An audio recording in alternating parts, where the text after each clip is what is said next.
దేవుని నామమునకు మహిమ కలుగును గాక. ప్రభువునందు ప్రియులరా, మన ప్రభువు రక్షకుడునైన క్రీస్తు యేసు పరిశుద్ధ నామంలో మీ అందరికీ శుభములు. 16వ తేదీ ఫిబ్రవరి మాసము 2026 సంవత్సరం. ఈరోజు దేవుడు మనల్ని ప్రేమించి ఒక అద్భుతమైన ఒక జ్ఞానపూరితమైన వాక్యము మనం నేర్చుకోబోతున్నాం. అతని మీద జాలిపడి అతని గాయములు కట్టెను. అతని మీద జాలిపడి అతని గాయములు కట్టెను. లూకాసు వార్త 10వ అధ్యాయము 34వ వచనం. పూర్తి వచనము, అతనిని చూచి అతని మీద జాలిపడి దగ్గరకు పోయి నూనె ద్రాక్షారసమును పోసి అతని గాయములను కట్టి తన వాహనం మీద ఎక్కించి ఒక పూటకూల వాని ఇంటి వద్దకు తీసుకుని పోయి అతన్ని పరామర్శించాను. ఇది వాక్యం. మనందరికీ తెలిసిన వాక్యమే మంచి సమరయుడి కథ. అయితే ఈ వాక్యము మనము ఏ విధంగా నేర్చుకోవచ్చు అనే ముందు ఒక్కసారి మన జీవితాల్లో చాలా విషయాల్లో ఈ ఉపమానాలు అనేవి దేనికి సూచనగా ఉన్నాయి అని మనం చూసినప్పుడు ప్రభునందు ప్రియులరా, ఇక్కడ లూక్ చాప్టర్ 10 verses 34 ఒకసారి ఇంగ్లీష్ వెర్షన్లో మనం చూసినప్పుడు ఈ గుడ్ సమరిటన్, మంచి సమరయుడు, ఈ ఉపమానము ఏ విధంగా ఇంగ్లీష్లో రాశారంటే, హీ వెంట్ టు హిమ్, అతడు అతని యొద్దకు వెళ్ళెను, అండ్ బ్యాండేజ్డ్ హిస్ వోండ్స్, అతని కట్లు కట్టెను, pouring on oil and wine, అంటే ఏ విధముగా నూనె పోసి అదే విధముగా ద్రాక్షారసమును పోసి అని చెబుతూ, then he put the man on his own donkey, తన గాడిద మీద ఎక్కించుకొని brought him to an inn and took care of him, అంటే ఒక సత్రమునకు తోడుకొని తీసుకుని వెళ్ళిపోయి అతని విషయమై చాలా జాగ్రత్త వహించెను.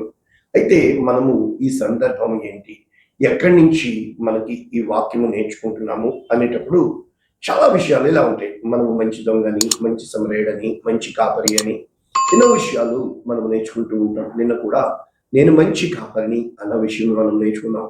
ఇక్కడ ఈ సందర్భము ఏమిటి, అసలు ఈ సందర్భానికి గల సంభావం ఏంటి అని మనం చూసినప్పుడు 25వ వచనం నుంచి ఉంది. ఒకప్పుడు ధర్మశాస్త్ర ఉపదేశకుడు లేచి, చూసారా, అంటే ధర్మశాస్త్రము క్షుణ్ణముగా చదివి నేర్చుకుని అతన్ని అంటే ఇతను ప్రజలకి ధర్మశాస్త్రాన్ని బోధించేవాడు అనమాట. అయితే ఏమంటున్నాడు, బోధకుడా, టీచర్, ఇతను కూడా బోధకుడే కదా, కనుక యేసుక్రీస్తు ప్రభుల వారిని చిక్కించుకొనుటకు ఈ ప్రశ్న వేస్తున్నాడు. ఏమంటున్నాడు, నిత్య జీవమునకు వారసుడనగుటకు నేనేమి చేయవలని ఆయనను శోధించుచు అడిగాను. చూసాను, నిత్య జీవమునకు వారసుడిని కావాలి, కరెక్టే. ఆ నిత్య జీవము అనేది అర్థం ఏంటంటే శాశ్వతమైన జీవము ఉన్నదని, నిత్యుడగు తండ్రి అనడానికి ఓలాం, ఏల్ ఓలాం. అక్కడ మనం చూసినప్పుడు ఆ అబ్రహాము 21:33 ఆదికాండంలో పిచ్చుల వృక్షం దగ్గర బలిపీఠము కట్టి నిత్యుడగు దేవునికి అక్కడ బలి అర్పించినట్లు చూడగలుగుతున్నాం. కనుక ఈ నిత్య జీవము ఉంది అని నమ్ముచు నేనేమి చేయవలను అంటే ప్రశ్నిస్తున్నాడు. అంటే తను ఎంత గొప్పవాడో చెప్పుకోవడానికి. అప్పుడు ఆయన ధర్మశాస్త్రం అంది మీరు అడిగాడు. ఇప్పుడు కూడా యేసుక్రీస్తు ప్రభువారు ఎదుటివాడి జవాబు ఆశిస్తాడు, ఎదుటివాడిని ప్రశ్నించడం కాదు.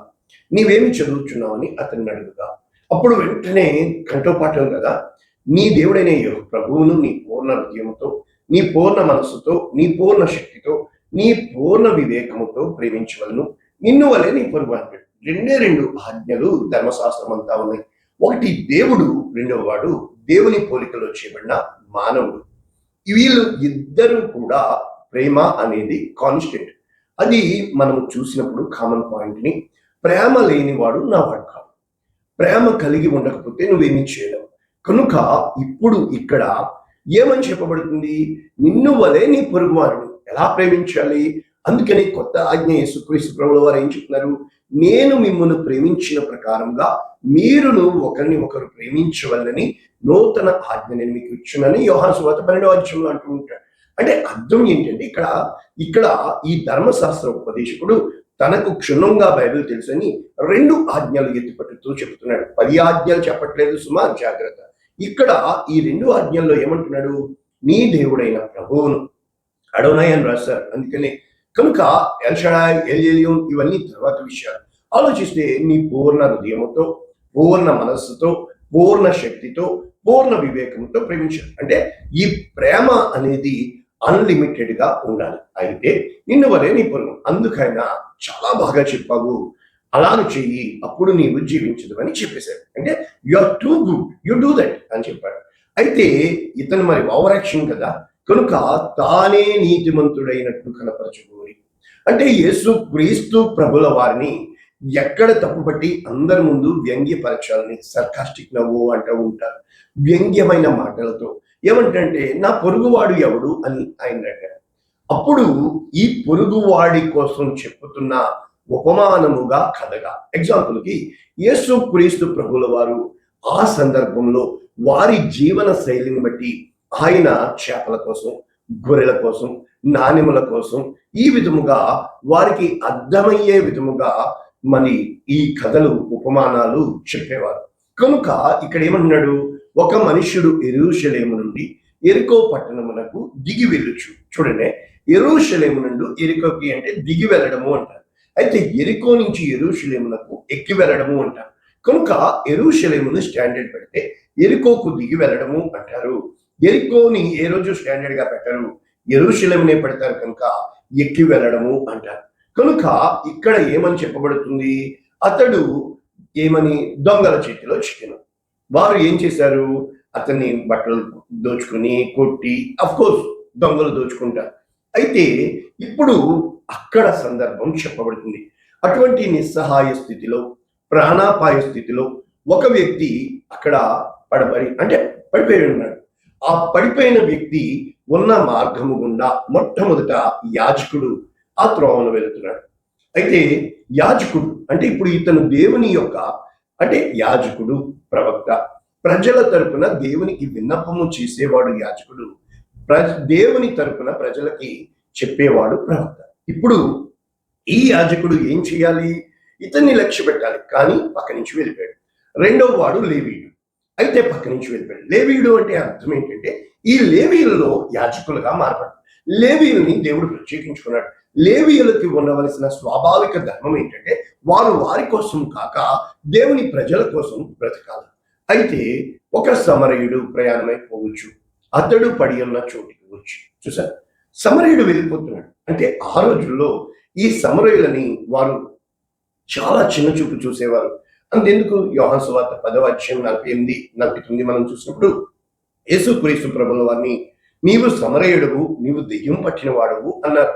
కనుక చాలా విషయాల్లో తక్కువ కులాల్ని నిజంగా మనిషిలో ఎదుటి మనిషిని నీచమైన స్థితిలో చూడగలుగుతూ ఉంటాం. అదే విధంగా మనం చూసినప్పుడు యోహాను సువార్త 4వ అధ్యాయంలో మనము గమనించినప్పుడు ఆయన ఆ సమరయ మార్గము గుండా వెళ్ళవలసి వచ్చేను గనుక అని ఉంటుంది. చాలా విషయాల్లో మన జీవితాల్లో ఆ కొన్ని మార్గాల గుండా వెళ్ళడానికి కానీ, కొంతమంది మనుషులతో మాట్లాడడానికి కానీ ఇష్టపడము. అయితే ప్రభువునందు ప్రియులారా, ఈ రోజున ఈ సమరయుని స్టోరీ ఎందుకు చెప్తున్నాడు, ఇక్కడ ఇతను ధర్మశాస్త్ర ఉపదేశకుడు, పరిసయ్యుడు. అయితే అతను తనని తాను హెచ్చించుకుంటున్నాడు. అయితే తను నిస్సహాయ స్థితిలో ఉన్నప్పుడు ఏమి జరుగుతుంది, అసలు ఏమి చేయాలి అంటే మతము మానవత్వం లేకపోతే వ్యర్థము అని తెలియపరుస్తూ సమస్త విషయాల్లో యేసుక్రీస్తు ప్రభుల వారి మెయిన్ మోటివేషన్ ఏంటంటే ప్రేమ. ఆయన ప్రేమని ప్రకటించేవాడుగా ఉన్నాడు. ప్రేమ సమస్త దోషములను కప్పును, ప్రేమ సమస్తమును తాలుకొను, ప్రేమ సమస్తమును సహించాలి, ఓర్పు అని ఎందుకు చెప్తున్నామంటే నువ్వు అసలా నకిలీ అని ఎప్పుడు తెలుస్తుంది, ప్రతి దానికి నీవు తట్టుకొని నిలబడగలగాలి. ఏదైతే నువ్వు పట్టుకున్నావో అది గట్టిగా నమ్మి రూఢిగా ఎరిగి నీవు నిలబడగలగాలి.